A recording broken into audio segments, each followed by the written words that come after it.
નર્મદા જિલ્લાના રાજપીપળા તાલુકાના પર્યાવરણ પ્રેમી યુવાન નીરજ પટેલે મારું ગામ રાજપીપળા સ્વચ્છ રાજપીપળા પ્લાસ્ટિક મુક્ત રાજપીપળા બનાવવાની નેમ લીધી હતી કે જે અંતર્ગત એક વર્ષમાં રાજપીપળાના યુવાને 45 દિવસમાં 4000 કિલોથી પણ વધુ પ્લાસ્ટિક એકત્રિત કરી પ્લાસ્ટિકના 20 ચક્રમાંથી રાજપીપળાને બહાર લાવવાના આ સત્યુત્યને લોકોએ આવકાર્યો છે। સ્વચ્છ ભારત મિશન હેઠળ દેશ અને જિલ્લાઓમાં અનેક અભિયાનો ચાલી રહ્યા છે। પ્રધાનમંત્રી માટેના ડ્રીમ પ્રોજેક્ટ અને એક ઝુંબેશ સાથે રાજપીપળાને એક જાગૃત નાગરિક અને સામાજિક કાર્યકર એવા નીરજ પટેલે ઉપાડી લીધી છે, જેને મારું રાજપીપળા સ્વચ્છ રાજપીપળા પ્લાસ્ટિક મુક્ત રાજપીપળા બનાવવાની એક નેમ લીધી હતી। ત્યારે ગત 16 નવેમ્બર 2024ના રોજ પ્લાસ્ટિક એકત્રિત કરવાની શરૂઆત કરી 31 ઓક્ટોબર 24 સુધી કરવાની હતી। તો રાજપીપળા શહેર સહિત આજુબાજુના ગામોને પણ સાથે લઈ આ 45 દિવસોના ટૂંકા ગાળામાં આ યુવાને અશક્ય કામ કરી બતાવ્યું।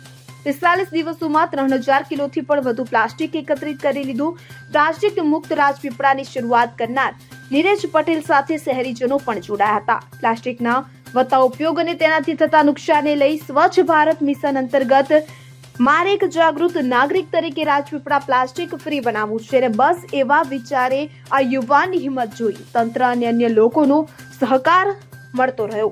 3000 કિલોથી વધુ પ્લાસ્ટિક ભેગું થયું છે કે જેને તબક્કાવાર પ્લાસ્ટિક ફેક્ટરીમાં આપી બેન્ચીસ ખુરશી બાકડા સહિતની વસ્તુઓ બનાવવામાં આવશે। જો કે આ પ્લાસ્ટિક એટલું ભેગું કર્યું છે કે જેને ટ્રકમાં ભરવા માટે ક્રેન મંગાવવી પડી, એટલે કે આજે આ પ્લાસ્ટિક મુક્ત રાજપીપળા બન્યું છે। પ્લાસ્ટિકનો નાશ થતો નથી, ત્યારે પ્લાસ્ટિકના 20 ચક્રમાંથી રાજપીપળાને બહાર લાવવાના સતુત્ય ને લોકોએ આવકાર્યો હતો। આ માટે જિલ્લા વહીવટી તંત્ર નગરપાલિકાએ પણ આ સ્વચ્છતા અભિયાનમાં સહકાર આપવાની ખાતરી આપી હતી।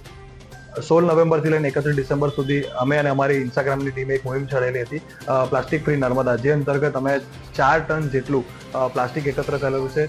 રાજપીપળાની અલગ અલગ જે પબ્લિક પ્લેસીસ છે ત્યાં આગળથી અમે આ પ્લાસ્ટિક એકત્ર કરેલું હતું અને નગરપાલિકાના સહયોગથી નગરપાલિકામાં ઘણો અમને સપોર્ટ કરેલો છે અને સાથે જે પણ અધિકારીઓ છે એ પણ સારા એવા જોડાયેલા હતા અમારી મુહિમમાં અને નેતાઓ પણ જોડાયેલા હતા। સાથે શાળાઓ અને ધાર્મિક સંસ્થાઓ પણ અમારી સાથે જોડાઈ હતી આ કાર્યમાં। અમારા નગરપાલિકા દ્વારા અમને એક સુપરવાઇઝર અને જે પણ નગરપાલિકાની ગાડીઓ હતી કે કર્મચારીઓ હતા એમને પ્રોવાઈડ કરવામાં આવતી હતી અમારી ટીમને અને એમના સહકારથી અમે આજે લગભગ 4 ટન જેટલું પ્લાસ્ટિક એકત્ર કરેલું છે।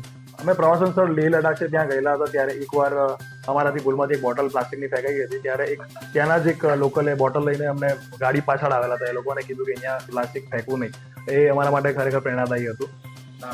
નીરજ પટેલ, જ્યોતિ જગતાપ સાથે સીન 24 ન્યૂઝ રાજપીપળા।